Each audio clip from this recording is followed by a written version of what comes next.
ಒಂದು ಟೈಮಲ್ಲಿ ನಾನು ಇದು ಈ ಭೂಮಿನೇ ಬೇಡ, ನನಗೆ ಇದು ಜೀವನನೇ ಬೇಡ ಅಂತ ಬಿಟ್ಟೋಗೋ ಟೈಮಲ್ಲಿ ನನ್ನ ಉಳಿಸಿದ್ದು ಇವಳೆ. ಜೋರು ಮಳೆ, ಆಮೇಲೆ ಕೆಲವೊಂದು ಬೇರೆ ಬೇರೆ ಕಾರಣಗಳು ಇದ್ದು ನನಗೆ, ಎಲ್ಲ ಒಟ್ಟಿಗೆ ಮಿಕ್ಸ್ ಆದಾಗ ಏನು ಮಾಡೋಕ್ಕಾಗಲ್ಲ. ಜೀವನನೇ ಬೇಡ, ಇದು ಹೋಗ್ಬಿಡೋಣ ಅಂತ ಅನ್ನಿಸ್ಬಿಡ್ತದೆ. ಅಂಥ ಟೈಮಲ್ಲಿ ಇವಳು ನನ್ನ ಮನೆಯಿಂದ ಹೊರಟೆ, ಯಾರಿಗೂ ಗೊತ್ತಾಗಬಾರ್ದು ಅಂತೇಳಿ 12 ಗಂಟೆ ಹತ್ತತ್ರ ನನ್ನ ಮನೆಯಿಂದ ಹೊರಟಾಗ ಇವಳು ಕರ ಹಾಕೋ ಟೈಮು ಬಡ್ಕೋತಾ ಇದ್ಲು. ಏನಕ್ಕೆ ಬಡ್ಕೋತಾವಳೆ ಅಂತ ಎದ್ದು ಆಚೆ ಕಡೆಗೆ ಬಂದಾಗ ಇವಳು ಕರು ಅಡ್ಡ ಸಿಗಾಕೊಂಡಿತ್ತು. ಕರು ಅಡ್ಡ ಸಿಗಾಕೊಂಡು ಟೈಮಲ್ಲಿ ಇನ್ನು ಅವಾಗ ಏನು ಮಾಡಿದೆ, ಕರುನ ತೆಗೆದು ಎಲ್ಲ ಇದು ಮಾಡಿ ನಾನೇ ಎಲ್ಲ ಕರು ಎಲ್ಲ ತೆಗೆಯೋದೆಲ್ಲ ಮಾಡ್ತೀನಿ. ಡಾಕ್ಟ್ರ್ ಗಂಟ ಕಾಯಲ್ಲ ನಾನು. ಈ ಅಕಸ್ಮಾತ್ ಇಂಜೆಕ್ಷನ್ನು ಅದು ಇದು ಮತ್ತೊಂದು ಬೇಕು ಅಂದರೆ ಡಾಕ್ಟ್ರು ಅಷ್ಟೇ. ಅದುವರೆಗೂ ನಾನೇ ಎಲ್ಲ ಮಾಡ್ಕೊಂಡು ಕರು ತೆಗೆದಾಗ ಏನಾಯಿತು, ಅವತ್ತಿನ ದಿನ ಹೋಯ್ತು, ಫಾಲ್ ಆಯಿತು. ಆ ಯೋಚನೆ ಇಲ್ಲ. ಅದಾದಮೇಲೂ ಅದೇ ಪಿಕ್ಕಲ್ಲಿ ಇರ್ತೀವಿ 1-2 ದಿನ 3 ದಿನ. ಅದಾದಮೇಲೆ ಇದು ಹಸು ಎದೊಳ್ಳಿಲ್ಲ, ಅದ್ರ ಜೊತೆ ಒಡನಾಟ, ಅವು ಇವು, ಅವಳು ಹುಷಾರಾಗಲಿ ಅನ್ನೋದು ಒಂದು ಕಾನ್ಸೆಪ್ಟು, ಅದೆಲ್ಲ ಇದು ಮಾಡ್ಕೊಂಡು ಏನಾಯಿತು, ಆ ಯೋಚನೆ ಹೊಂಟೋಯ್ತು. ಇದು ನಾಟಿ ಎಮ್ಮೆ. ಇದನ್ನು ನಮ್ಮ ತಂದೆಯವರು ಅವಾಗಲಿಂದ ಎಮ್ಮೆ ಇದೆಲ್ಲ ಸಾಕೊಂಬಂದಿರೋದು. ಹಂಗಾಗಿ ಇರಲಿ ಇದು ಒಂದು ಅಂತೇಳಿ ಅವರ ಖುಷಿಗೋಸ್ಕರ ಎಲ್ಲೂ ನನ್ನ ಮಲ್ನಾಡು ಗಿಡ ಬಿಟ್ಟರೆ ಬೇರೆ ಹಸುಗಳೇ ಸಾಕಿಲ್ಲ. ಇವಳು ಮನೆ ಎಮ್ಮೆ, ಅವಾಗ ಕರುವಿಂದಲೂ ಸಾಕಿದ್ದೀವಿ. ಬರಗಾಲದಲ್ಲಿ ಹುಟ್ಟಿದ ಎಮ್ಮೆ ಇದು. ಪಾಪ ತುಂಬ ನೊಂದು ಬೆಂದು ಒಂದು ಪರಿಸ್ಥಿತಿ ಐತೆ. ಇದನ್ನು ಅಷ್ಟೇ ನಮ್ಮ ಸಾಯ ಗಂಟನೂ ಕೊಡಲ್ಲ ಇದನ್ನ. ಇದು ನಮ್ಮ ಮನೆ. ಇದು ನಮ್ಮ ಮನೆ ಅಂದರೆ ವೀಡಿಯೋದಲ್ಲಿ ಹಂಗವ್ರೆ 50 ಹಸುಗಳು ಸಾಕವ್ರೆ ಅಂತಂದರೆ ಯಾರೋ ಚೆನ್ನಾಗಿರ್ಬೇಕು, ಒಂದು ಕೋಟ್ಯಾಧೀಶ್ವರನ ಇರಬೇಕು, ಮನೆ ಕಡೆ ಚೆನ್ನಾಗಿರ್ತಾರೆ, ಇನ್ನೊಂದು ಮಾಡ್ತಾರೆ, ಬ್ಯಾಂಕ್ ಉದ್ಯೋಗಿ ಅಂತಂದರೆ ರಿಚ್ ಆಗಿರ್ತಾರೆ, ಗೋಲ್ಡ್ ಚೈನ ಎಲ್ಲ ಹಾಕೊಂಡು ಅನ್ನೋ ಥರ ಒಂದು ತಲೆಗೆ ಹತ್ಬಿಟ್ಟಿರ್ತದೆ. ಆಮೇಲೆ ಇವ್ರು ಹಾಬಿಗೋಸ್ಕರ ಮಾಡ್ತವ್ರೆ, ತೀರಾ ಕಮ್ಮಿ ಏನೋ ಕಮರ್ಷಿಯಲ್ ರೇಟ್ ಹೇಳ್ತಾರೆ. ಕೆಲವರು ಏನೋ ಸೇವೆ ಮಾಡ್ತವ್ರೆ, ತೀರಾ ಕಮ್ಮಿ ಕೊಡ್ತಾರೆ. ಈ ಥರ ಎಲ್ಲ ಕಾನ್ಸೆಪ್ಟ್ ಇರ್ತದೆ ಜನಗಳಿಗೆ.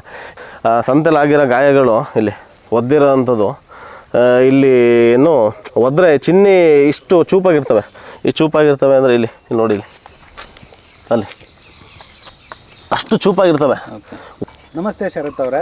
ನಮಸ್ತೆ ಅಣ್ಣ, ಹೇಳಿ. ನಮ್ಮ ಕೃಷಿಯ ದಾರಿ ಚಾನಲ್ಗೆ ನಿಮ್ಮ ಒಂದು ಪರಿಚಯ ಮಾಡಿಕೊಡಿ. ನನ್ನ ಹೆಸರು ಶರತ್ ಗೌಡ ಅಂತ ಹೇಳಿ. ಎಲ್ಲರೂ ಗೂಳಿ ಶರತ್ ಗೌಡ ಅಂತ ಕರೀತಾರೆ, ಯಾಕೆಂದರೆ ಗೂಳಿಗಳೇ ಜಾಸ್ತಿ ಇದ್ದಾವೆ ನನ್ನ ಹಸುಗಿಂದ ಅಂತ. ಹಂಗಾಗಿ ಮಲ್ನಾಡು ಗಿಡ್ಡ ತಳಿ ಅಭಿವೃದ್ಧಿ ಸಂರಕ್ಷಣೆ ನನ್ನ ಕೆಲಸ. ಮಲ್ನಾಡು ಗಿಡ್ಡ ಅಭಿವೃದ್ಧಿ ಮಾಡಬೇಕು ಅನ್ನೋದು ಒಂದು ಕಾನ್ಸೆಪ್ಟು. ನಾನು ಚಿಕ್ಕದಾಗ ಸ್ಟಾರ್ಟ್ ಮಾಡಿದ್ದೀನಿ. ನಾನು ನೋಡ್ಕೊಂಡು ಜನ ಇನ್ನೂ ಜಾಸ್ತಿ ಮಾಡ್ಬೋದು. ನನ್ನ ಮನೇಲಿ ಏನು ಅಂತಂದರೆ ಹಸುಗಳಿಗಿಂತ ಗೂಳಿಗಳೇ ಜಾಸ್ತಿ ಇದ್ದಾವೆ. ಹಾಗಾಗಿ ಗೂಳಿ ಶರತ್ ಗೌಡ ಅಂತ ಹೇಳ್ತಾರೆ. ನಮ್ಮೂರು ಬಂದುಬಿಟ್ಟು ಸೋರೆಕಾಯಿಪುರ ಅಂತಂದರೆ ಹಿರಿಸವೆ ಹೋಬಳಿ, ಚನ್ನರಾಯಪಟ್ಟಣ ತಾಲೂಕು, ಹಾಸನ ಡಿಸ್ಟಿಕ್ಕು. ಶ್ರವಣಬೆಳಗೊಳ ನಿಯರು. ಯಾಕೆಂದರೆ ಕೆಲವ್ರಿಗೆ ಗೊತ್ತಿರಲ್ಲ, ಬೇರೆ ಊರಿಂದ ಬರ್ತಾರೆ, ಬೇರೆ ಡಿಸ್ಟಿಕ್ಕು, ಕೇರಳ, ತಮಿಳುನಾಡು ಎಲ್ಲ ಕಡೆಯಿಂದ ಫೋನ್ ಮಾಡ್ತಾರೆ. ಶ್ರವಣಬೆಳಗೊಳ ಗೊಮ್ಮಟೇಶ್ವರ ಅಂದರೆ ಗೊತ್ತಾಗ್ಬಿಡುತ್ತೆ. ಅಲ್ಲಿಂದ ನಿಯರ್ ಒಂದು 10 ಕಿಲೋಮೀಟ್ರು. ಹಾಗಾಗಿ ನೀವು ಹಸುಗಳನ್ನು ಸಹಿತ ಇಲ್ಲಿ ತಂದು ಮಾರ್ತೀರಾ ಅಂತ ಕೇಳ್ಪಟ್ಟೆ. ಹಸುಗಳು ಅಂದರೆ ಅದರಲ್ಲಿ ಲಾಭದ ಉದ್ದೇಶ ಇಲ್ಲ. ಹಸುಗಳನ್ನ ತಂದು ಮಾರಬೇಕು, ಇನ್ನೊಂದು ಮಾಡಬೇಕು ಅಂತ ಇಲ್ಲ. ಈಗ ನಂದು ಕಾನ್ಸೆಪ್ಟ್ ಬಂದ್ಬಿಟ್ಟು ಗೂಳಿಗಳು, ಮಲ್ನಾಡು ಗಿಡ್ಡ ಗೂಳಿಗಳು ವೇಸ್ಟ್ ಆಗಬಾರ್ದು. ಓರಿಕರುಗಳ್ನ ಏನು ಮಾಡೋದಪ್ಪ, ಈಗ ಕೆಲವರು ಇನ್ನೂ ಈ ಓರಿಕರುಗಳು ಹುಡ್ತಿದ್ದಂಗೆ ಚಿಂತೆ, ಏನು ಮಾಡಬೇಕು ಅಂತ. HF ಜರ್ಸಿ ಮತ್ತೊಂದು ಅವರೆಲ್ಲ ಏನು ಮಾಡ್ತಾರೆ ಅಂತ ನಿಮಗೆ ಗೊತ್ತು. ತಗೊಂಡೋಗ್ತಾರೆ, ಇನ್ನೂ ಹಾಲೇ ಕುಡಿಸಿರಲ್ಲ, ಒನ್ ಟೈಮ್ ಹಾಲು ಕುಡಿಸ್ತಾರೇನೋ ಅಷ್ಟೇ. ಇನ್ನೂ ಗೀಬಾಲ್ ಬರ್ತಿದ್ದಂಗೆ ತಗೊಂಡೋಗಿ ಸಂತೆಗಳ ಹತ್ರ ಇರ್ತದೆ, ಕೊಟ್ಬಿಡ್ತಾರೆ. ಇಲ್ಲಾಂದರೆ ಮನೆ ಹತ್ರಕ್ಕೆ ಬಂದು ತಗೊಂಡೋಗ್ತಾರೆ. ಅವೆಲ್ಲ ನಾವು ಉಳಿಸಿ ಇದು ಮಾಡಿ ತಾಮನ್ರಪ್ಪ ನಮ್ಮ ಹತ್ರಕ್ಕೆ ಅಂತ ಹೇಳೋಕ್ಕಾಗಲ್ಲ. ಯಾಕೆಂದರೆ ಅಷ್ಟು ದೊಡ್ಡ ನಾನಲ್ಲ. ಏನೋ ಜೊತೆಲಿ ಬ್ಯಾಂಕ್ ಕೆಲಸ ಜೊತೆ ಇದನ್ನು ಮಾಡ್ಕೊಂಡು ಹೋಗ್ತಾಯಿದ್ದೀನಿ. ಹಾಗಾಗಿ ಏನೋ ಮಾಡೋ ಪರಿಸ್ಥಿತಿ ಇಲ್ಲ. ಇವು ಆದರೆ ತುಂಬ ಈಸಿ. ಏನು ಅಂತಂದರೆ ಹಸು ಕರು ಹಾಕಿ ಅವು ಹೀಟಿಗೆ ಬಂದು ಅವು ಗಬ್ಬ ನಿಂತ್ಕೊಂಡು ಅವು ನೆಕ್ಸ್ಟು ಇನ್ನೇನು ತುಂಬ ಗಬ್ಬ ಆಗಬೇಕು ಅಲ್ಲಿ ಗಂಟನೂ ಹಾಲು ಕೊಡ್ತವೆ. 7 ತಿಂಗಳ ಗಂಟಲು ಹಾಲು ಕೊಡ್ತವೆ. ಅಷ್ಟರೊಳಗೆ ಕರು ದೊಡ್ಡ ಆಯ್ತದೆ. ಕರು ದೊಡ್ಡ ಆದರೆ ಅದು ಗಟ್ಟಿ, ಮಲ್ನಾಡು ಗಿಡ ಕರು ಒಂದು ಗಟ್ಟಿ ಇರ್ತದೆ. ಅದಕ್ಕೆ ನೆಕ್ಸ್ಟು ಅಕ್ಕಪಕ್ಕದಲ್ಲಿ ಇನ್ನೊಂದು ಇದ್ದಾಗ ಜೋಡಿ ಮಾಡಿಬಿಟ್ಟು ಸುಮಾರು ಕೆಲಸ ಮಾಡ್ಕೋಬೋದು. ಏನು ಈ ಗಾಡಿ ಎಳೆಯೋದು, ಈಗ ಒಂದು ಹೊಲ್ತದಿಂದ ಕಾಯಿ ಹಾಕಿ ಬರಬೇಕು, ಸುಮಾರಾಗಿ ಒಂದು ಗಾಡಿ ಮಾಡ್ಕೊಬನ್ನಿ, ಅಲ್ಲಿದೆಯಲ್ಲ ಗಾಡಿ, ಆ ಥರದೊಂದು ಗಾಡಿ ಮಾಡ್ಕೊಂಡ್ರೆ ಮುಗೀತು. ಕರುಗಳು 1 ವರ್ಷದಿಂದಲೇ ಸ್ಟಾರ್ಟ್ ಮಾಡ್ಬೋದು. ಸುಮಾರು ಕುಂಟೆ ಇದು ಮಾಡ್ಕೊಳ್ಳೋದು, ಏನೋ ಒಂದು ಮಾಡ್ತಾ ಇರ್ಬೋದು. ದೊಡ್ಡ ಎತ್ತಿನ ಕೆಲಸನೇ ಮಾಡ್ತವೆ. ಮಿನಿ ಟ್ಯಾಕ್ಟ್ರಿಂಗ್ ಕೆಲಸ ಮಾಡ್ತವೆ. ಇವಾಗ ನಾನು ಏನಿಲ್ಲ ಅಂತಂದ್ರೂ 1 ಟ್ಯಾಕ್ಟ್ರ್ ಹುಲ್ಲೇ ಇರ್ತೀನಿ. ನನ್ನ ಓರಿಗಳಲ್ಲಿ ಒಂದು ಟ್ರ್ಯಾಕ್ಟರ್ ಹುಲ್ಲೇ ಇರ್ತೀನಿ. ಅಷ್ಟು ಕೆಪಾಸಿಟಿ ಎಳಿತಾವ? ಕೆಪಾಸಿಟಿ ಇದೆ, ತುಂಬ ಗಟ್ಟಿ ಇರ್ತದೆ. ದೊಡ್ಡೆತ್ತು ಬಗ್ಸಿದ್ರು ಬಗ್ಗಿಸ್ಬೋದು, ಇವನ್ನ ಗೂಳಿಗಳನ್ನ ಬಗ್ಸೋಕ್ಕಾಗಲ್ಲ, ಅಷ್ಟು ಗಟ್ಟಿ ಇರ್ತವೆ ದನ, ಗಟ್ಟಿ ದನ. ಆಮೇಲೆ ಇನ್ನೊಂದು ಯಾವುದೇ ಕಾಯಿಲೆ ಬಂದಿರೋದಾಗಲಿ ಇನ್ನೊಂದಾಗಲಿ ಯಾವುದೂ ಇಲ್ಲ ಇದರಲ್ಲಿ, ಅಷ್ಟು ಒಂಥರ ಗಟ್ಟಿ ಇರ್ತವೆ ದನ. ಗೂಳಿಗಳನ್ನು ನೀವು ದಾನ ಮಾಡಿದ್ರಿ ಅಂತ ಕೇಳ್ಪಟ್ಟೆ, ಅದ್ರ ಬಗ್ಗೆ? 50 ಜೋಡಿ ಓರಿಗಳನ್ನ ದಾನ ಮಾಡ್ದೋ. ಈಗ 2 ತಿಂಗಳ ಹಿಂದೆ ಈ ಡಿಸೆಂಬರ್ ಟೈಮಲ್ಲಿ ಏನಾಯಿತು, 50 ಜೋಡಿ ಹೋರಿಗಳನ್ನ ನಾವು ಗೋದಾನ ಅಂತ ಹೇಳಿಕೊಟ್ಟೆ. ಮಲೆನಾಡು ಗಿಡ್ಡ ತಳಿ ಅಭಿವೃದ್ಧಿ ಸಂರಕ್ಷಣೆ ಸಂವರ್ಧನೆ ಅವ್ರ ಜೊತೆ ಸೇರಿಸಿ ನಮ್ಮದು ಮಲೆನಾಡು ಜನರ ಒಂದು ಸಹಾಯ ತೊಗೊಂಡು ಅಲ್ಲೂ ಫ್ರೀ ಕೊಟ್ಟಿದ್ದಾರೆ, ನಾವು ಫ್ರೀಯಾಗಿ ಕೊಟ್ಟಿದ್ದೀವಿ ಅಷ್ಟೇ. ಟ್ರಾನ್ಸ್ಪೋರ್ಟೇಷನ್ ಏನಿರುತ್ತೆ ಅದು ಖರ್ಚು ನಾವು ಇದು ಮಾಡ್ಕೊಂಡು ಫಂಕ್ಷನ್ ಮಾಡ್ದೋ. ನಮ್ಮೂರ ಮರಿಗೆಮ್ಮ ದೇವಸ್ಥಾನ ಅಂತೇಳಿ ಅಲ್ಲಿ ಫಂಕ್ಷನ್ ಮಾಡಿ ಕೊಟ್ಟಿದ್ದೀವಿ 50 ಜೋಡಿಗಳನ್ನ. ಆಮೇಲೆ ಅವ್ರು ಮಾರಂಗಿಲ್ಲ ಅಂತೇಳಿ ಕಂಡೀಷನ್ ಮೇಲೆ ಕೊಟ್ಟಿರೋದು, ಅವ್ರು ಅವಾಗ ಫೋಟೋ ವೀಡಿಯೋಸ್ ಹಾಕ್ತಾ ಇರಬೇಕು, ಆ ಥರ ಒಂದು ಉದ್ದೇಶದಲ್ಲಿ ಕೊಡ್ತಿರೋವಾಗ ಈ ಫ್ರೀ ಅಂತ ಅಂದಮೇಲೆ ಅದೇನೋ ಒಂಥರ ತಲೆಗೆ ಹೊತ್ಬಿಡ್ತದೆ. ಫ್ರೀ ಅಲ್ವಾ ಬಿಡು, ಇಲ್ಲೇ ಬಿದ್ದಿರಲಿ ಬಿಡು, ನಡೀತದೆ ಬಿಡು ಅಂತ ಆ ಥರದವರೇ ಕೊಡೋಲ್ಲ. ಯಾರು ಪರ್ಫೆಕ್ಟ್ ರೈತರುಗಳಿರ್ತಾರೆ, ನಾನು ಸಾಕಾತೀನಿ, ಇದು ನೋಡಬೇಕು, ಚೆನ್ನಾಗಿದೆ ನೀವು ಮಾಡ್ತಿದ್ದೀರಲ್ಲ, ಅಷ್ಟು ನಮಗೆ ಇಷ್ಟ ಆಯಿತು, ಅದ್ರ ಜೊತೆಗೆ ಇದು ಮಾಡ್ಬಿಡೋಣ ಅಂತಾರಲ್ಲ, ಆ ಥರದ್ರೆ ಕೊಟ್ಟಿದ್ದೀನಿ. ಇವಾಗಲೂ ಕೆಲಸ ಮಾಡ್ತಿದ್ದಾರೆ. ನಾನು ಕೊಟ್ಟಿರೋ 50 ಜೋಡಿಗಳಲ್ಲಿ ಬೇರೆ ಬೇರೆ ಭಾಗದಲ್ಲಿ ಎಲ್ಲ ತಗೊಂಡೋಗಿದ್ದಾರೆ. ಈಗ ನಾನು 20 ಜೋಡಿಗಳನ್ನ ಈ ಭಾಗದಲ್ಲೇ ಕೊಟ್ಟಿದ್ದೀನಿ. ತುಂಬ ಚೆನ್ನಾಗಿ ಯೂಸ್ ಮಾಡ್ಕೊತಾರೆ, ತುಂಬ ಚೆನ್ನಾಗಿ ನೋಡ್ಕೊತಿದ್ದಾರೆ. ಅಂದರೆ ಗಾಡಿ ಕಟ್ಟೋದಕ್ಕೆ ಎಲ್ಲ ಪಳಗಿಸಿ ನೀವು ಅವ್ರಿಗೆ ಕೊಡ್ತೀರಾ? ಏನಿಲ್ಲ ಸರ್, ಅದನ್ನೇನು ಪಳಗಿಸಲ್ಲ. ಆ ಥರ ನಾನು ಪಳಗಿಸಿ ನಾನು ಶ್ರಮ ವಹಿಸಿ ಇದು ಮಾಡಿದರೆ ಅದಕ್ಕೆ ಬೆಲೆ ಇರ್ತದೆ. ಈಗ ನನಗೆ ಬೇಕಣ್ಣ ಬರ್ತೀನಿ ಅಂತಂದರೆ ನೆಕ್ಸ್ಟು ಇಲ್ಲಿ ನುಗ್ಗೇಳಿ ಹತ್ರ ಮಾಡಬೇಕು ಅನ್ನೋದೊಂದು ಕಾನ್ಸೆಪ್ಟ್ ಇದೆ ನಂದು. ಆವಾಗ ಬೇಕಾದರೆ ಬರ್ಬೋದು. ಇನ್ನೂ ಅದು ಡೇಟ್ ಫಿಕ್ಸ್ ಆಗಿಲ್ಲ. ನುಗ್ಗೇಳಿ ಹೋಬಳಿಲಿ ಮಾಡಬೇಕು ಅನ್ನೋದೊಂದು ನನ್ನ ಕಾನ್ಸೆಪ್ಟು. ಇದು ನಾನು ಸ್ವಂತವಾಗಿ ಮಾಡ್ತಾ ಇರೋದು. ಆವಾಗ ಬೇಕಾದರೆ ಬಂದರೆ ಕೊಡ್ತೀನಿ. ಇಲ್ಲ ನನಗೆ ಬೇಕೇ ಬೇಕು, ನನಗೆ ಬೇಕೇ ಬೇಕಣ್ಣ, ನನಗೊಂದು ಜೋಡಿ ಓರಿ ಬೇಕು ಅಂತಂದರೆ ನಾನು ಅಲ್ಲಿಂದ ಬಂದಿರ್ತೀನಲ್ಲ, ನಾನು ಯಾವುದೇ ಓರಿಗಳಾಗಲಿ ಹಸುಗಳಾಗಲಿ ಯಾವುದನ್ನೂ ಫ್ರೀಯಾಗಿ ತೊಗೊಂಬಂದಿಲ್ಲ. ನನ್ನ ಮನೇಲಿರೋ ಅಷ್ಟು ಓರಿಗಳನ್ನೂ ದುಡ್ಡು ಕೊಟ್ಟು ತಂದಿರೋವು, ಅಷ್ಟು ಹಸುಗಳನ್ನೂ ದುಡ್ಡು ಕೊಟ್ಟು ತಂದಿರೋವು. ಯಾರೇ ಒಂದು ನನಗೆ ದಾನ ಏನೂ ಕೊಟ್ಟಿಲ್ಲ. ಬೇಕಾದರೆ ಹಂಗಿದ್ರೆ ಬೇಕಾದ್ರೆ ವೀಡಿಯೋದಲ್ಲಿ ಕಾಮೆಂಟ್ ಮಾಡ್ಬೋದು, ನೀನು ಫ್ರೀ ಕೊಟ್ಟಿದ್ದೆ ಅಣ್ಣ ಈ ಓರಿಗಳನ್ನ ಅಂತ. ಅಲ್ಲಿಂದ ಎಷ್ಟು ದುಡ್ಡು ಕೊಟ್ಟು ತಗೊಂಬಂದು. ಇವಾಗೆಲ್ಲ ಸೋಷಿಯಲ್ ಮೀಡಿಯಾ ತುಂಬ ಚೆನ್ನಾಗಿದೆ. ನಾನು ಒಂದು ಪೋಸ್ಟ್ ಹಾಕ್ತಿದ್ದಂಗೆ ಇವನು ಶರದ್ ಗೌಡ ಅಂತ ಈಸಿಯಾಗಿ ಕಂಡುಹಿಡಿತಾರೆ. ಈಗ ಇದೊಂದು ಲೊಕೇಶನ್ ಸುಮ್ಮನೆ ಹೇಳಿದ್ರು ಸಾಕು, ಇದು ಅಂತ ಸತ್ಯ ಏನು ಅನ್ನೋ ತಿಳ್ಕೊಳ್ಳೋದನ್ನ ಚೆನ್ನಾಗಿ ಕಲ್ತಿದ್ದಾರೆ. ಮುಂಚೆ ಆಗಿದ್ರೆ ಸುಳ್ಳು ಹೇಳ್ಬೋದಿತ್ತು, ನಂದು ಅಷ್ಟು ಲಕ್ಷ ಕೊಟ್ಟು ತಗೊಂಬಂದೆ, ಇಂಥ ಜಾಗದಲ್ಲಿ ತಗೊಂಬಂದೆ ಅಂತ. ಇವಾಗ ಏನಿಲ್ಲ, ಅಂಥ ಜಾಗದಲ್ಲಿ ತಂದೆ ಈ ಓರಿನ ಅಂತಂದರೆ ಇಮಿಡಿಯೇಟಾಗಿ ಅಲ್ಲೇ ಒಂದು ಕಮೆಂಟ್ ಹಾಕ್ಬಿಟ್ಟಿರ್ತಾರೆ, ಅಣ್ಣ ಇದು ನಂದು ಓರಿ, ನೀವ್ಯಾಕೆ ಸುಳ್ಳು ಹೇಳ್ತಿದ್ದೀರಾ ಅಂತ. ಹಂಗಾಗಿ ಸತ್ಯತೆ ಏನು ಅಂತ ಎಲ್ಲರಿಗೂ ಗೊತ್ತಾಗುತ್ತೆ, ತಿಳ್ಕೊಬೋದು, ಈಸಿಯಾಗಿ ತಿಳ್ಕೊಬೋದು. ಹಸುವಿನ ಬಗ್ಗೆ ನಮಗೆ ಸ್ವಲ್ಪ ನಮ್ಮ ವೀಕ್ಷಕರಿಗೆ ತಿಳಿಸ್ಕೊಡಿ. ಹಸು ಹಾಲನ್ನು ಎಷ್ಟು ಕೊಡುತ್ತೆ ಮತ್ತು ಅದು ಎಷ್ಟು ತಿಂಗಳಿಗೆ ಗಬ್ಬ ಆಗುತ್ತೆ, ಅದ್ರ ಬಗ್ಗೆ ಮಾಹಿತಿ ಬನ್ನಿ.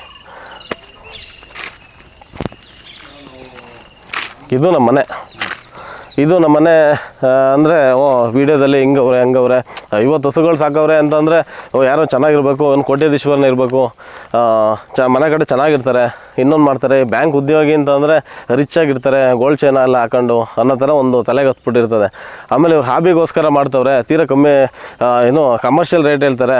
ಕೆಲವರು ಏನೋ ಸೇವೆ ಮಾಡ್ತವ್ರೆ, ತೀರಾ ಕಮ್ಮಿ ಕೊಡ್ತಾರೆ. ಈ ಥರ ಎಲ್ಲ ಕಾನ್ಸೆಪ್ಟ್ ಇರ್ತದೆ ಜನಗಳಿಗೆ.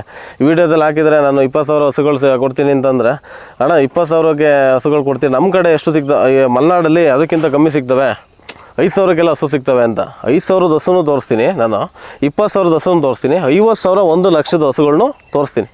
ಯಾಕೆಂತಂದರೆ ಈಗ ಜನಗಳಿಗೆ ಏನಾಗಿದ್ರೆ ಮಲೆನಾಡು ಗಿಡ್ಡ ಒಂದು ಏನೋ ಸಂಜೀವಿನಿ ಆಗ್ಬಿಟ್ಟೈತೆ. ಕೆಲವರಿಗೆ ಈ ಬಡವರಿಗೆಲ್ಲ ಸಂಜೀವಿನಿ, ಈಗ ಕಾಯಿಲೆ ಇರೋರಿಗೆಲ್ಲ ಸಂಜೀವಿನಿ, ಕೆಲವರಿಗೆ ಅದು ಹಾಬಿ. ಮಲೆನಾಡು ಗಿಡ್ಡ ಇರಲಿ ನಮ್ಮ ಮನೆ ಮುಂದೆ, ಅದು ಒಂದು ಏನೋ ಒಂದೇ ಇರಲಿ ಬಿಡಿ, ಬಿಳಿದು ಬೇಕು ನನಗೆ, ಒಂದು ಮಣ್ಣಿನ ಕಲರ್ ಬೇಕು, ಈ ಕಲರ್ ಬೇಕು, ಆ ಕಲರ್ ಬೇಕು ಅಂತ ಹೇಳಿದಾಗ ಏನಾಗುತ್ತೆ, ಈಗ ನನ್ನ ಹತ್ರ ಬರ್ತಾರೆ, ಹಿಂಗೆ ಈ ಥರ ಐತೆ ಅಂತ ಹೇಳ್ತೀನಿ. ಬಡಕ್ಲಾಗಿದ್ದಾವೆ ಶರತ್ ಅವರೇ ನಿಮ್ಮ ಹತ್ರ ದನ, ಏನು ಮಾಡೋದು, ನಮ್ಗೆ ಯಾಕೋ ಇಷ್ಟ ಆಯ್ತಲ್ಲ, ನಂಗೆ ಲೇಖ ಆಯ್ತಲ್ಲ ಅಂತಾರೆ ಸೀರಿಯಸ್ಸಾಗಿ. ಈ ಬಡವ್ರು ಇರ್ತಾರಲ್ಲ, ಕಮ್ಮಿ ಕೊಡ್ತಾನೆ ಬಿಡಿ ಶರತ್ತು ಅಣ್ಣ, ತುಂಬ ಒಳ್ಳೇದಣ್ಣ, ನೀವು ಕಮ್ಮಿ ಕೊಟ್ಬಿಟ್ರಿ, ಎಲ್ಲೋ ಕೇಳ್ದೋ ಅಲ್ಲಿ 50,000 ಹೇಳಿದರು, ನೀವು ಇಷ್ಟು ಕಮ್ಮಿ ಕೊಟ್ಬಿಟ್ರಿ, ಖುಷಿ. ಹಂಗಾಗಿ ಎಲ್ಲ ಥರ ಜನ ಇರ್ತಾರೆ ಅಲ್ಲಿ ಮೈಂಡ್ಸೆಟ್ಟು.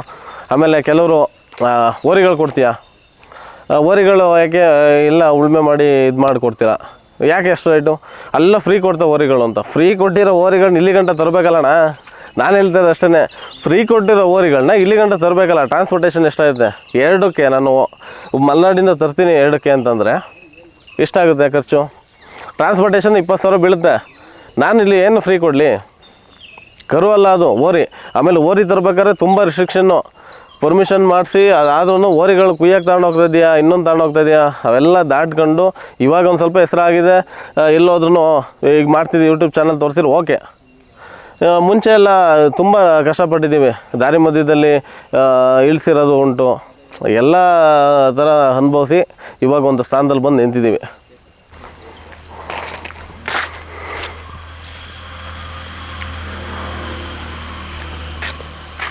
ಫಸ್ಟು ನಾನು ಈ ಹಸಿನ ಬಗ್ಗೆನೇ ತಿಳಿಸ್ಕೊಡ್ತೀನಿ. ಇವಳ ಹೆಸರು ಗೌರಿ ಅಂತ ಹೇಳಿ. ಒಂದು ಟೈಮಲ್ಲಿ ನಾನು ಈ ಭೂಮಿನೇ ಬೇಡ, ನನಗೆ ಇದು ಜೀವನನೇ ಬೇಡ ಅಂತ ಬಿಟ್ಟೋಗೋ ಟೈಮಲ್ಲಿ ನನ್ನ ಉಳಿಸಿದ್ದು ಇವಳ ಹೆಸರು ಗೌರಿ ಅಂತ ಹೇಳಿ. ಇದು ನಾನು ಫಸ್ಟು ಮಲೆನಾಡು ಗಿಡ ಸಾಕಬೇಕು ಅಂತ ಎಲ್ಲ ಹೇಳ್ತಿರಲ್ಲ, ಆವಾಗ ಇನ್ನೂ ಟ್ರೆಂಡು ಸ್ಟಾರ್ಟ್ ಆಗಿತ್ತು. ಮಲೆನಾಡು ಗಿಡ ಇದೆಲ್ಲ ನೋಡ್ತಾಯಿದ್ದೆ. ಕುಳ್ಳಸುಗಳು ಸಾಕಬೇಕು ಅನ್ನೋ ನನ್ನ ಮುಂಚೆ ಎಲ್ಲ ನಂದು ಗಾಡಿ ಇತ್ತು. ಅವಾಗೆಲ್ಲ ನನಗೇನಾದ್ರು ಹುಡುಗಾಟದ ಬುದ್ಧಿ, ಟ್ರಿಪ್ ಹೋಗೋದು, ಎಲ್ಲೆಲ್ಲ ಹೋಗೋದು, ಅವೆಲ್ಲ ನೋಡಿದಾಗ ಈ ಮಲೆನಾಡು ಗಿಡ ಸಾಕಬೇಕು, ಈ ರೋಡಲ್ಲೆಲ್ಲ ಓಡಾಡ್ತವೆ, ಸಾಕ್ಬಿಡೋಣ ಅಂತಂದಾಗ ಸಂತೆಲಿ ಒಂದು 4 ತಂದೆ, ಯಾವ ಸೆಟ್ ಆಗಲಿಲ್ಲ. ಸಂತೆಲಿ ಆಗಿರೋ ಗಾಯಗಳು ಇಲ್ಲಿ ಒದ್ದಿರೋ ಅಂಥದ್ದು. ಇಲ್ಲಿ ಏನು ಒದ್ರೆ ಚಿನ್ನಿ ಇಷ್ಟು ಚೂಪಾಗಿರ್ತವೆ.